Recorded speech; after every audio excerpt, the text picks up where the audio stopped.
Bonjour à tout le monde, bienvenue dans cette émission La Crèche de l'Éternel. Vous savez, cette émission qui vous parle de la parole de Dieu. Nous sommes là avec les chrétiens, les hommes de Dieu, les enfants de Dieu qui sont christocentriques et surtout qui sont scripturaires, ensemble sur le plateau toujours pour parler de la part de Jésus-Christ avec le thème ou encore les sujets que nous aurons toujours à partager ensemble sur le plateau, comme je le disais. Eh bien, comme je l'ai toujours dit ici, nous avons une mission dans cette émission, la crèche de l'Éternel. Eh bien, la mission, c'est de vous faire de partout où vous êtes disciples de Jésus-Christ de Nazareth.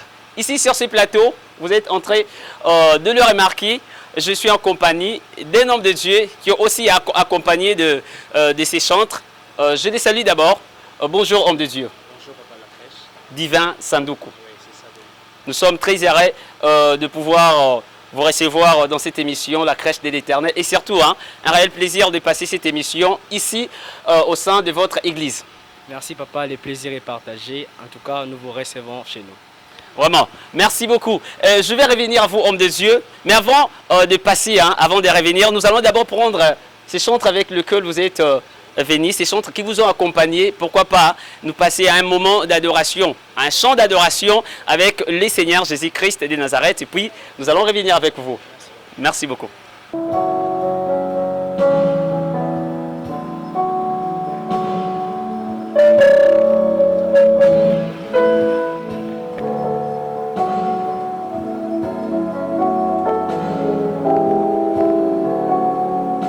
Jésus, alléluia. Merci Jésus pour ces instants. Nous sommes là pour toi, nous sommes là pour toi, Seigneur. Merci, nous voulons exprimer notre désir.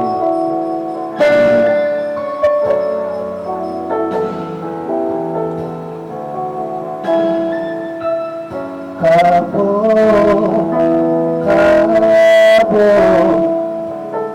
cabo, cabo.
l'assemblée des saints, assoiffé je me tiens, que ton nom soit présent sur moi.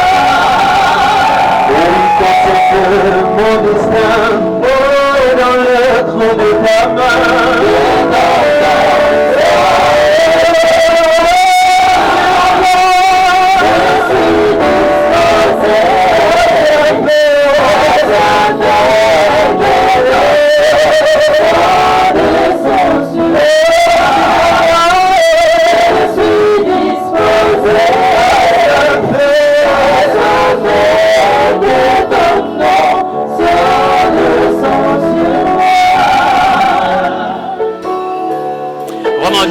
Des retours sur ce plateau, des retours. Merci beaucoup. Est-ce qu'on peut acclamer pour Jésus-Christ? Est-ce qu'on peut acclamer pour la gloire de notre Seigneur Jésus-Christ de Nazareth? Merci beaucoup. Vous comprenez que nous sommes plongés dans un moment fort d'adoration. Ici, c'est la crèche de l'Éternel. Vous êtes devant votre poste téléviseur, devant votre écran de téléphone. N'hésitez pas à rester là. Parce qu'avec l'homme de Dieu, il va prier pour vous. Vous êtes malade, vous avez des problèmes, vous aurez des solutions parce que ici, Jésus-Christ, il est là. Homme de Dieu.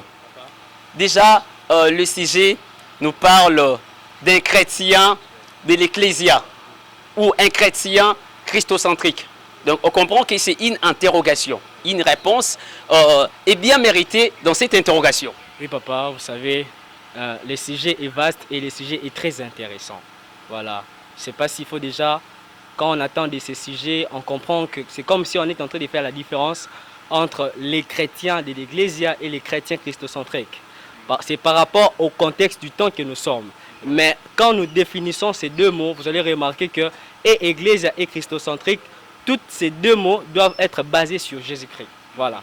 Ok, merci beaucoup, Papa Divin Sandoku. Attends, nous allons essayer de faire la différence entre un chrétien de l'Ecclésia et un chrétien christocentrique. Dites-nous, quelle différence y a-t-il entre ces deux mots? Parce que ici déjà, les gens se posent des questions. Ecclésia vient encore d'où? Alors, est-ce que vous pouvez éclaircir sur la différence de ces deux mots?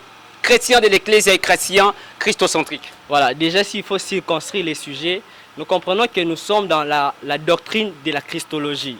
Nous sommes dans la doctrine de la Christologie et à l'intérieur, nous voyons aussi l'ecclésiologie qui est par rapport à l'Église. Et comme vous voyez déjà, chrétien de l'Ecclésia, Ecclésia, c'est un mot grec qui veut dire placé hors des, ou bien mis hors des. Et christocentrique veut dire bâti sur Christ. Et un chrétien, nous savons, c'est celui qui est comme Christ, celui qui fait comme Christ. Et vous allez comprendre que le problème, ce n'est pas le mot, mais le problème est le contexte et la compréhension d'aujourd'hui. Vous allez voir quelqu'un venir à l'église pour tout sauf Christ. Quelqu'un qui dit que je pars à l'église, c'est un chrétien de l'église, mais pas un chrétien christocentrique, parce que même s'il venait à l'église, mais sa vie n'est pas fondée sur Christ, mais sur toutes ces choses qu'il est en train de chercher. Voilà. Vraiment. De par là, on comprend très clairement ce que vous voulez dire que Ecclésia vient du grec, comme vous venez de le dire, mais qui signifie église. Voilà. Ecclésia vient du grec, il dit église, et église veut dire placé hors de, mis en dehors de. Voilà. Attends, c'est une définition un peu compliquée, hein, parce que hors de, on n'a pas encore entendu parler de ces choses, peut-être que certaines personnes les disent déjà. Hein. Voilà. Vous savez, quand on dit hors de, c'est-à-dire que Dieu nous a tirés du monde pour nous placer quelque part. C'est ça, hors de, appelé hors du monde, pour être la propriété privée du Seigneur Jésus-Christ. Voilà. Ok. Donc, on comprend bien que vous êtes chrétien, christocentrique, c'est que vous êtes basé sur Jésus. Votre fondement reste sur Jésus-Christ de Nazareth. Mais alors que quand vous êtes un chrétien de l'Ecclésia, cela veut dire vous ne partez qu'à l'église, mais vous avez mis Jésus-Christ loin de vous. C'est un peu ça. Non, papa, s'il faut bien comprendre cela, je crois que vous êtes dans la circoncision d'aujourd'hui. Mais en soi, l'église, Christ dit quoi? Sur toi, je bâtirai mon église. L'église, c'est pour le Seigneur. C'est-à-dire, l'église doit être fondée sur Jésus-Christ. Mais nous voyons aujourd'hui, on dit église, mais ce n'est pas fondé sur Jésus-Christ. Excusez-moi de le dire. Tout lieu qu'on appelle église, mais qui n'est pas fondé sur Christ, n'est pas une église. En tout cas, là, on est clair. Parce que si on parle de l'église, Jésus doit être la fondation. Merci, papa. Ah, ok. On voit tout ce que vous êtes en train de dire et de nous expliquer ici. Et la plupart des personnes vous regardent déjà. Ils se disent, nous n'avons pas notre foi sur Jésus-Christ de Nazareth, mais nous sommes à l'église, nous avons l'église. Et alors vous dites que quand on n'a pas Jésus, c'est que même quand vous partez là, dans ce que vous appelez église, cela n'est pas église. On ne sait pas comprendre ça. Les gens peut-être ne savent pas vraiment expliquer ça. Donc là, on se comprend qu'on s'est dit, l'église existe pour ceux qui sont pour Jésus-Christ et non ceux qui sont hors Jésus. Non, non, c'est pas ça. Ce que je voulais dire, c'est quoi? Christ a laissé les cieux, il est descendu, c'était pour sauver les hommes. Et ces hommes qu'il a sauvés, c'est ceux qui sont appelés hors d'eux. Et ce sont ces hommes-là qu'on appelle les chrétiens, ou bien les enfants de Dieu. Sur ces, l'Église reçoit ceux qui n'ont pas Christ. Et lorsque ces gens viennent à l'Église, c'est pour être transformés, maintenant pour être fondés sur Christ. Nous ne disons pas que ceux qui n'ont pas Christ ne doivent pas venir, mais doivent venir enfin maintenant d'être transformés à l'image de Christ. Voilà. Et qu'en est-il alors de ces personnes qui ont créé par ce que vous dites, soi-disant des églises, mais qui n'ont pas Jésus? Vous allez comprendre avec moi que ça n'a rien à voir avec les affaires de Dieu. Ce sont des intérêts personnels. Quelqu'un qui se réveille et se dit, bon, comme on le dit à Lingala, pour gagner de l'argent. Mais Christ n'est pas la base de tout ce qu'il est en train de faire. On peut dire Jésus, ça peut être un moyen, mais pas la finalité de ce que les hommes sont en train de faire dans les églises. Voilà. Ok. Alors, une autre question, homme de Dieu. En vous attendant parler, je crois que je vous apprécie et presque tout le monde vous apprécie déjà parce que vous êtes en train d'éclaircir sur un chrétien de l'église et un chrétien de l'église. Franchement, vous voulez juste dire qu'un chrétien de l'église doit être toujours christocentrique. Mais attendez alors. Qu'en est-il de ces personnes qui ont laissé leur foi à Jésus-Christ et se sont attachés à leur pasteur? Et enfin, ils sont devenus peut-être fans des églises au lieu de devenir fans de Jésus, encore enfants de Dieu. Qu'en est-il de ces personnes? Maintenant, vous voyez les contextes chrétiens de l'église sortent de là. Parce que maintenant, on prend chrétien de l'église, pas quelqu'un qui est basé sur Christ, mais qui vient à l'église parce qu'il y a Daddy. Là, c'est un problème. Aucun Daddy n'a donné la vie éternelle à quelqu'un. Aucun Daddy n'est allé à la croix pour donner la vie à quelqu'un. Ils sont là pour nous orienter. Éphésiens chapitre 4, verset 11. Ils ont une mission d'édification et de perfectionnement. Et non d'être sur les personnes sur lesquelles nos foi doivent être basées. C'est pas ça. Si c'est ça, donc on doit réformer beaucoup de choses dans les églises. Mais attendez, là où vous priez, oui. Est-ce qu'on vous a déjà appelé Daddy? Est-ce que c'est un problème qu'on appelle Daddy? Bah, vous savez, Daddy c'est papa. Daddy c'est papa. Papa c'est celui qui prend soin. C'est-à-dire, vous voyez que la Bible dit que les hommes de Dieu sont là pour garder les âmes. Pas garder les âmes dans le sens que c'est eux qui gardent les âmes, mais à travers les enseignements. Tu peux être papa parce que tu es en train de conduire les gens. Mais cela ne te donne pas la place de Jésus. Cela ne te donne pas la place de Jésus. Beaucoup sont tombés dans ces pièges de croire que comme je suis Daddy, donc je suis Jésus. Et beaucoup de chrétiens maintenant considèrent les Daddy plus que Jésus. C'est là où il y a les problèmes. Vous allez voir quelqu'un Daddy va dire fais ça. Mais si dans la parole de Dieu, cela n'est pas inscrit, il va faire parce que c'est Daddy. Ça être structurel, ça être christocentrique. C'est un problème sérieux. Vraiment. Alors, quel est alors les dangers? Parce que les gens nous suivent. Les chrétiens nous suivent. Il y a, même ceux qui ne sont pas chrétiens, qui nous suivent de partout parce qu'on est déjà sur Emmanuel TV. Je vous rappelle qu'on est regardé de partout dans le monde. Aux États-Unis, on est même regardé en France et partout. Alors, ces personnes qui vous regardent, qui se disent, moi, je suis chrétien, mais je me donne beaucoup plus à mon église, à mon pasteur. Je ne regarde pas vraiment Jésus-Christ de Nazareth. Quel est le danger pour ces personnes? Peut-être ça peut l'amener à changer parce que c'est ça le but de l'émission alors. D'abord, vous savez ceci. Les mots chrétiens, on les retrouve premièrement dans Actes chapitre 11, verset 26. On voyait, ce n'était pas les chrétiens qui ont dit que vous êtes les chrétiens. C'était ceux qui ne connaissaient pas Christ. En voyant ce que les disciples faisaient, ils ont dit, voilà, ils font comme Christ. Donc, ils sont des chrétiens. Un chrétien, c'est celui qui fait comme Christ. Mais vous savez, au-delà d'être chrétien, il faut aussi être christique. Ah bon? Oui. Alors, attendez. Homme de Dieu, vous êtes... Je me dis ici, je suis en face d'un homme de Dieu qui est scripturaire alors. Voilà. Alors, c'est quoi christique? Parce que christique, chrétien, c'est celui qui fait comme Christ. Mais christique, c'est celui qui est comme Christ. Il y a une différence. Un chrétien, c'est au niveau du comportement, ce que tu montres. Mais être christique, c'est au niveau du caractère, ce que tu es. Voilà pourquoi beaucoup viennent à l'église, sont seulement des chrétiens. Ils font comme Christ. Nous voyons, ils dansent, la personne donne l'offrande.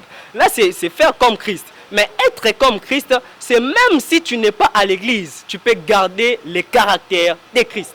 Vraiment. Et c'est ça le christocentrisme, je me dis. C'est ça le christocentrisme. Ça ne s'arrête pas seulement à être chrétien, mais aussi à être christique.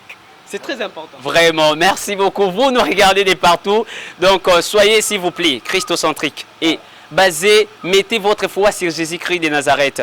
Ce genre d'émission, c'est pour vous rendre conscient, c'est pour vous dire que le Seigneur Jésus-Christ de Nazareth revient très bientôt. Et parce qu'il revient très bientôt, nous devons nous préparer.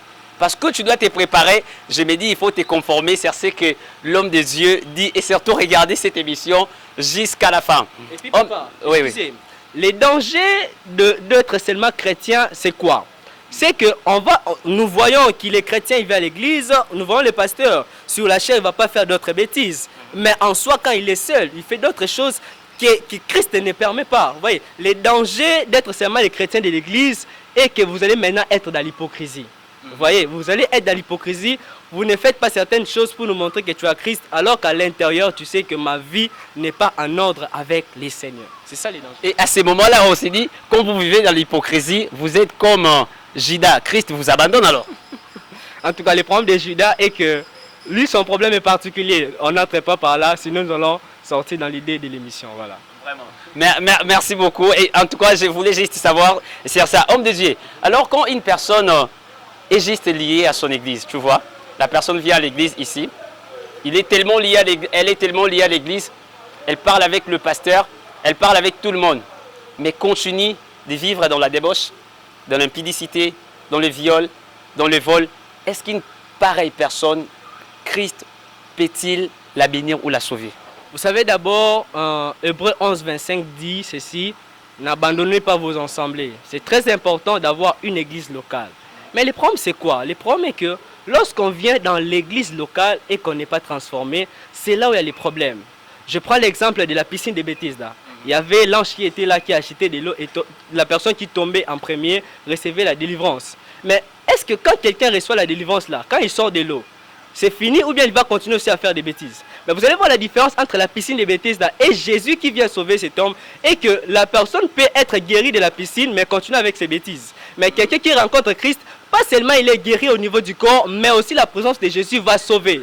Là, j'ai dit ça pourquoi? Il y a beaucoup d'églises aujourd'hui qui sont que des piscines de Bethesda. C'est-à-dire les gens sont sauvés extérieurement, mais à l'intérieur, ils ne sont pas sauvés. Et c'est là où il y a les problèmes. Vous allez voir quelqu'un fait 10 ans, 12 ans de l'église, mais qui n'est pas transformé. D'où on doit mettre en cause les enseignements aussi qui se donnent dans l'église. Donc là, par là, je comprends que le fait de recevoir les miracles, d'avoir les miracles, ne fait pas de quelqu'un forcément un enfant de Dieu ou un homme christocentrique. Papa, Marc chapitre 16 dit quoi? Voici les miracles qui accompagneront. Les miracles ne sont pas la base ou bien les signes de la vie chrétienne. Les miracles sont les choses qui nous accompagnent.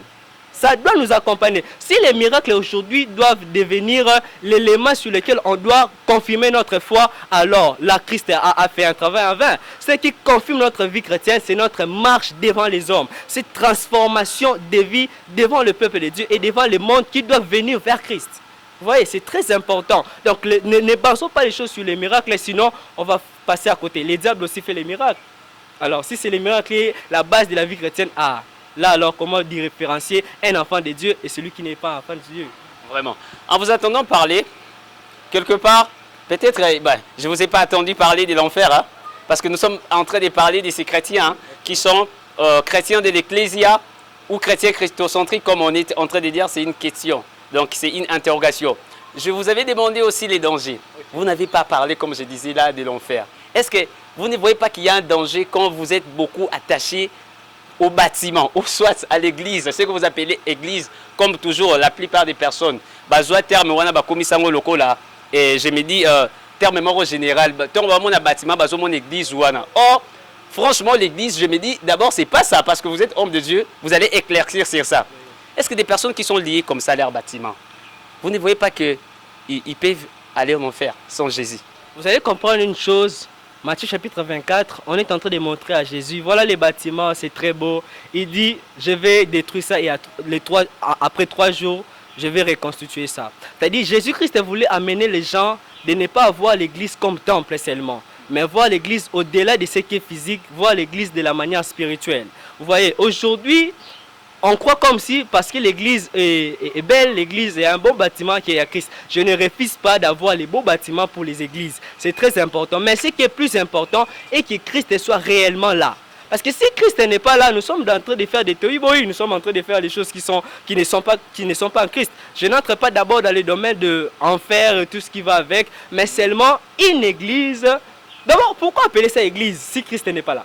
C'est ça aussi le problème. Donc c'est un bâtiment que les gens viennent pour faire ce qu'ils sont en train de faire, mais ce n'est pas une église. Ce n'est pas une église, c'est autre chose que l'église. Et le danger est que le jour où le Seigneur viendra, ces gens-là risqueront de ne pas être enlevés. Parce qu'en soi, leur vie n'était pas basée sur Christ, mais sur les bâtiments et sur autre chose qui n'est pas Christ. Vraiment. Donc Christ ne viendra pas enlever les bâtiments, Jamais. mais Christ viendra enlever l'église. Mais vous savez aussi, c'est très important, papa. Vous savez, qu'est-ce qui fera que nous puissions être enlevés? Ce n'est pas parce que nous sommes dans l'église, mais c'est parce que nous avons le Saint-Esprit. Ephésiens 1er dit quoi? Lorsque vous avez entendu l'évangile de votre salut, le Saint-Esprit a été venu sceller.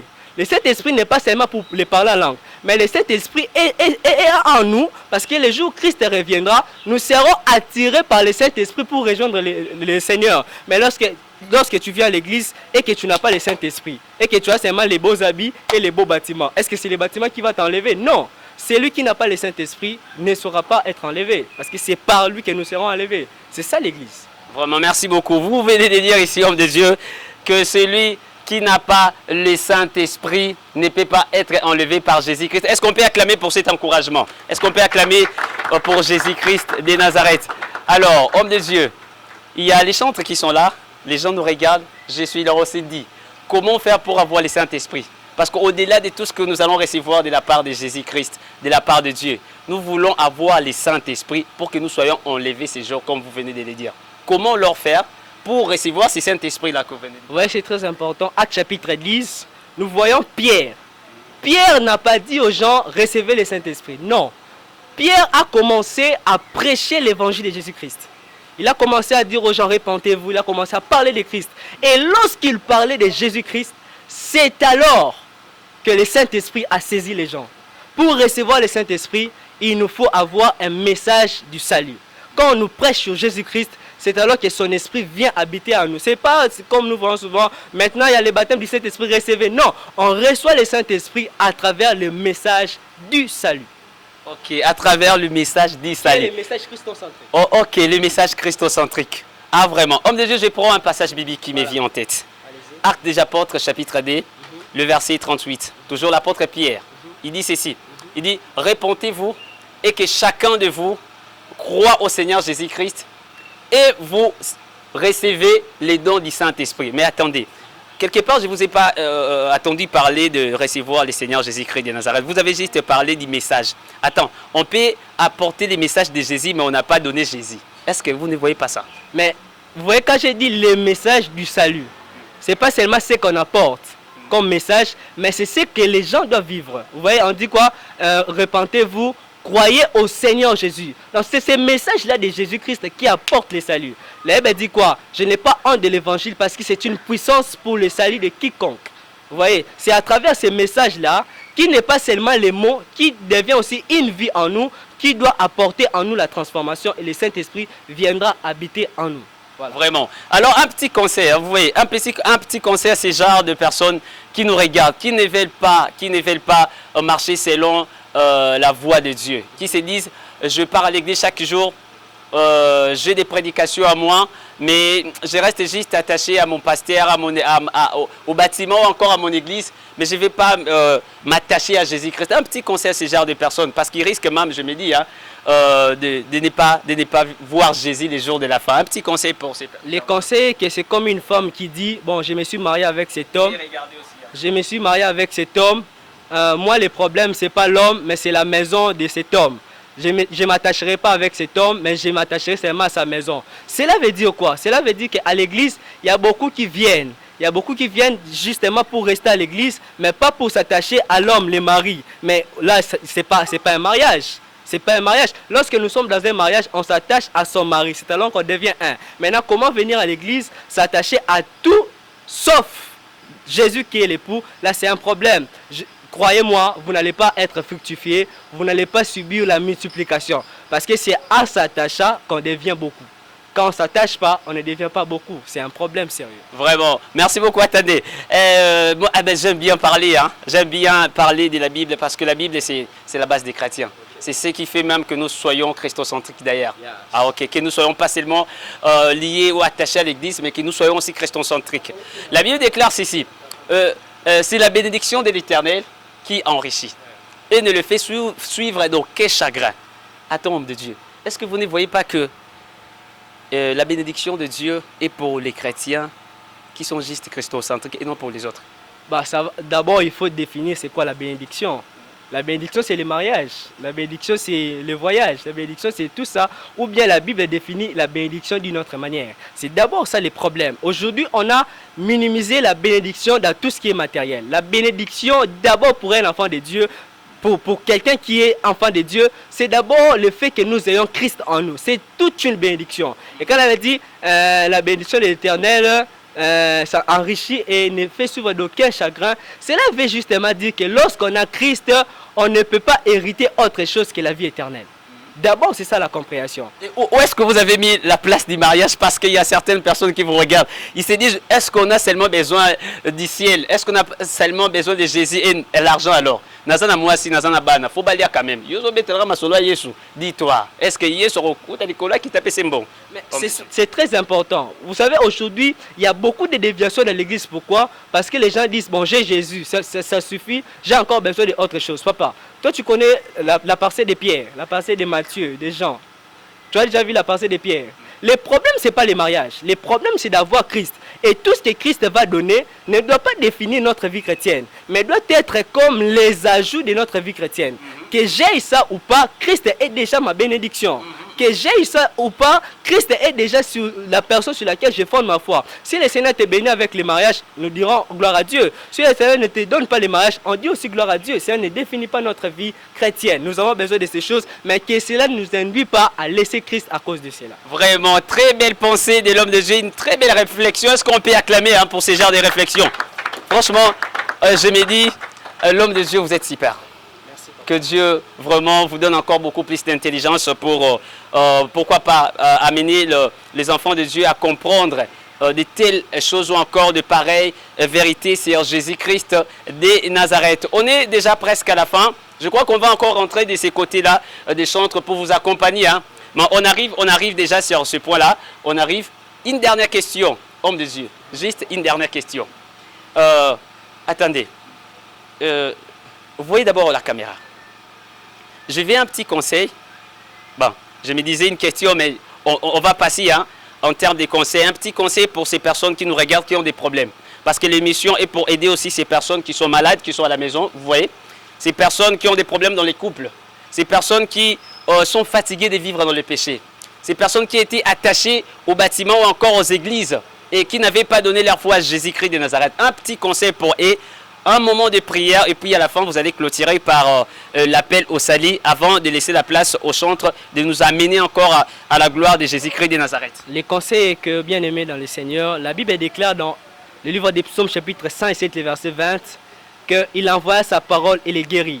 Cette parole a été faite chair dans Jean chapitre 1er verset 14. Cette parole c'est Jésus-Christ. J'aimerais dire à quelqu'un ceci, toi qui es malade qui me suis, Jésus est suffisant pour te guérir. Vous savez, une ligne de choses est que l'Ancien Testament nous parle de Jéhovah Rapha, c'est lui qui guérit. Mais dans Jésus-Christ, il est en train de prouver l'une des qualités de Dieu qui est Jéhovah Rapha. Lorsque nous croyons en Jésus-Christ, nous recevons la guérison de toutes les manières possibles. Vous allez voir comme le livre de Marc, ça parle trop de tout ce qui est miracle. Miracle, c'est parce que Christ était venu pour nous accorder le miracle. Je prie au nom de Jésus en ce moment que toute personne qui est malade, quelle que soit la maladie, que le nom de Jésus-Christ qui nous a été donné pour sauver, puisse te sauver au nom de Jésus. La Bible déclare dans 2 Pierre ceci, que par ces meurtrissures que nous sommes guéris. Je prie au nom de Jésus qu'à travers l'œuvre de la croix, Christ est mort pour toi. Christ est ressuscité pour toi, pas seulement pour le salut éternel, mais aussi pour la guérison physique. Je déclare en ce moment que toute personne qui a une difficulté corporelle, que le Seigneur t'accorde la guérison au nom de Jésus. Voilà.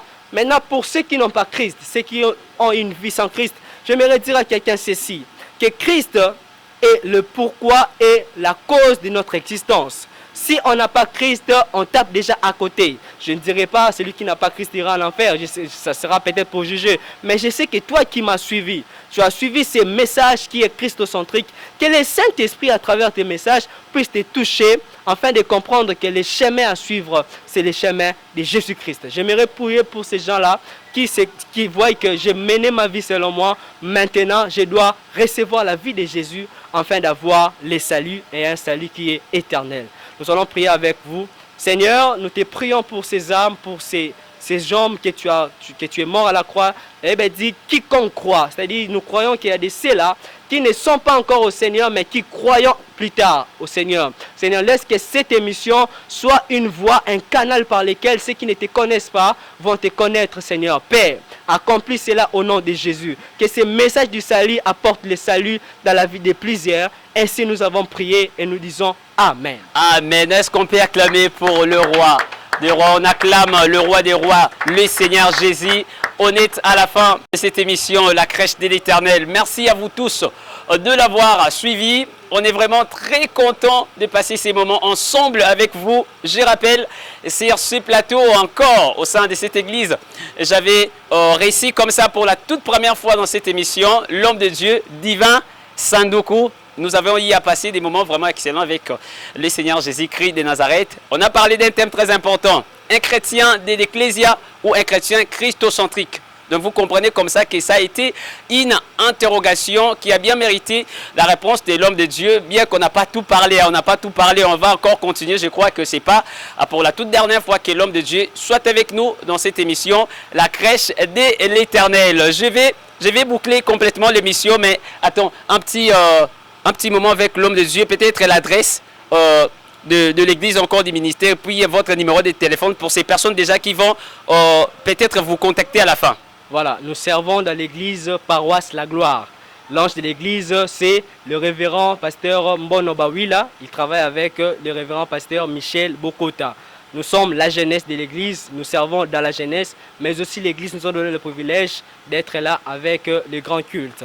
Alors, l'adresse de l'église, c'est sur l'avenue Mpila, numéro 146, quartier Mpila, dans la commune d'Engaba. Pour nous contacter, le numéro c'est le 081 019 22 28. Que Dieu vous bénisse. Vraiment, merci beaucoup. Restez connectés sur Emmanuel TV. Nous avons aussi des chaînes partenaires comme ça, sur lesquelles nous allons passer cette émission. N'hésitez pas à vous abonner. Vous aurez besoin de me contacter. Eh ben, je suis là, votre présentateur, Jonathan Lacrèche. Écrivez-moi sur Facebook, Jonathan Lacrèche, vous allez me voir là. Mais aussi, si vous avez besoin de me contacter sur WhatsApp, mon numéro est là. Le plus 243 81 56 99 697. Quant à moi, je vous retrouve prochainement pour un nouveau numéro de la crèche de l'Éternel. Je vous laisse la place au chantre afin de boucler complètement ces moments. Merci beaucoup.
So